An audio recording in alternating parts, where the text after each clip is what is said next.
প্রিয় দর্শক মণ্ডলী, আসসালামু আলাইকুম। আজকে আমাদের বাসাতে থেকে মসজিদে খিচুড়ি দেওয়া হবে। তো খিচুড়ির আয়োজন চলতেছে। তো এখানে দেখতে পাচ্ছেন যে তেল, চাল, ডাল সব। আর এই যে এখানে মানে রান্না করার জায়গা তৈরি করা হয়েছে।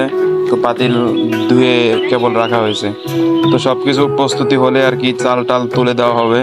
তো এই মুহূর্তে সব কিছু দেওয়া হয়ে গেছে, মরিচ, পেঁয়াজ, তারপরে যাবতীয় যেগুলো দেওয়া লাগে, রসুন, তারপরে অন্যান্য সকল যাবতীয় খিচুড়ি রান্না করার জিনিসগুলো।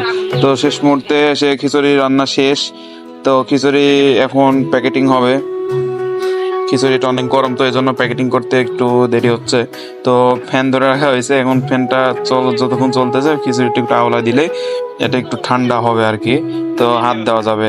তো খিচুড়ি ঠান্ডা হয়ে গেলে বা একটু জিরানোর পরেই আমরা সুন্দর করে খিচুড়িগুলা প্যাকেটিং করা শুরু করে দিব। তো প্রিয় বন্ধুরা, আমাদের ভিডিও যদি আপনাদের কাছে ভালো লেগে থাকে অবশ্যই কমেন্ট করে জানিয়ে দিবেন এবং শেয়ার করে দিবেন। ধন্যবাদ।